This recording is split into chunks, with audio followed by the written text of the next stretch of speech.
Hey guys, welcome back to my channel. Thanks so much for joining me. This is another episode of The Gathering Table. And in today's episode, we are gonna cook something that is just really all about comfort food. We've got mashed potatoes, green peas, and of course, meatloaf.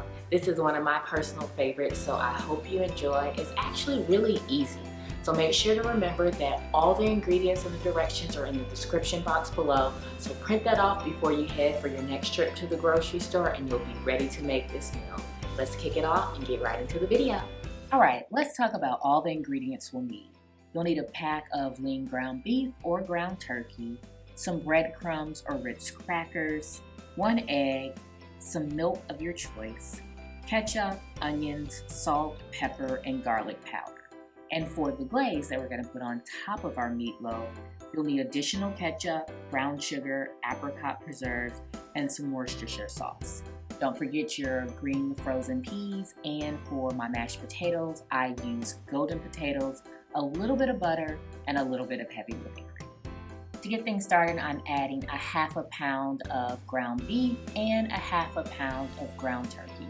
This adds some great flavor. Also, it makes sure that your meatloaf is not too soft or too firm. For our seasoning, I'm adding 1 teaspoon of salt, a half a teaspoon of garlic powder, and a half a teaspoon of black pepper. This is a half a cup of breadcrumbs and a half a cup of Ritz crackers, 1 egg, and 1 cup of milk.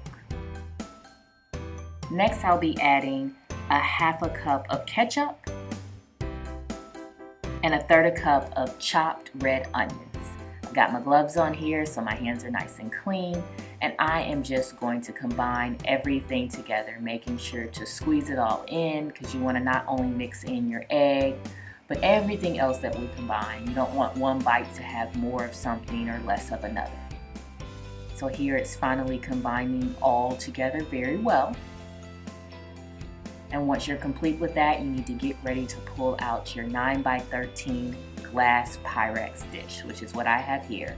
Transferring the meat into the Pyrex dish, and I'm simply going to form it into that typical loaf that you see meatloaf coming in. So kind of kneading it, making sure everything's nice and aligned, nice and smooth, leaving a slight gap on the left and the right hand side. We're going to throw this in the oven at 350 degrees, and we're going to make sure that we cook this for 1.5 hours. Moving on to our glaze, I am now adding 1 tablespoon of Worcestershire sauce, 1/4 cup of brown sugar, 1/4 cup of apricot preserves, and last but not least, we have 1/4 cup of ketchup.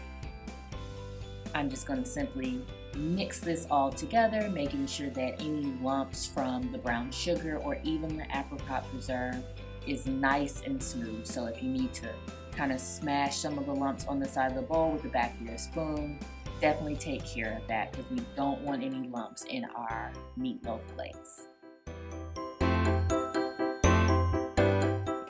Now for our mashed potatoes. I'm showing you here that these are pre-boiled and they're tender. I'm checking them with a fork. I simply boiled these after I peeled them and diced them.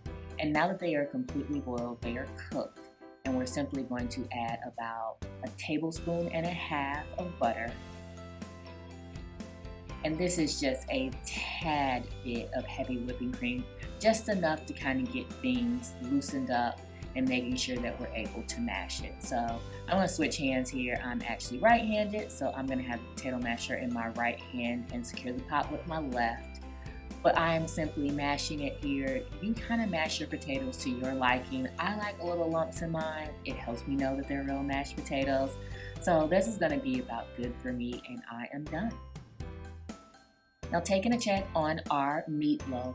I'm about halfway through the entire time that this meatloaf needs to be cooked at this point, and I am simply going to be adding some of that apricot glaze that we made just a few minutes ago right on top. So I want to make sure the majority of the top is completely covered You can put as much or as little of this as you want, but this really kind of gives you that sweet and savory to the meatloaf that I really do love. Once I'm complete with the glaze, we're going to put it back in the oven and let it cook for the remainder of the time. And this is what our meatloaf looks like when it is completely cooked. The glaze is glistening, it looks delicious. So make sure you let it cool before you slice it.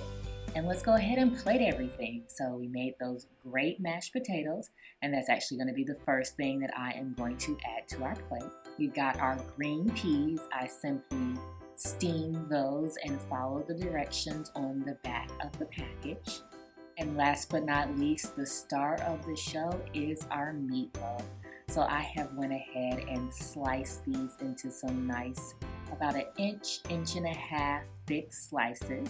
And we are going to add this on our plate as well.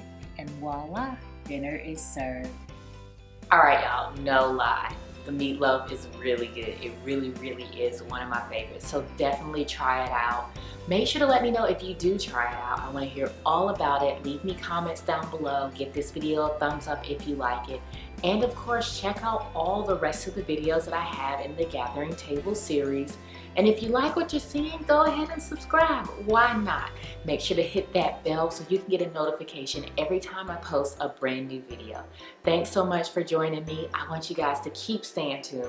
The holidays are literally right around the corner, so I'm going to be bringing you some great holiday cooking tips and tricks that you're going to want to use, and it's going to make your life so much easier. So I'll see you guys in my next video. Have a good one.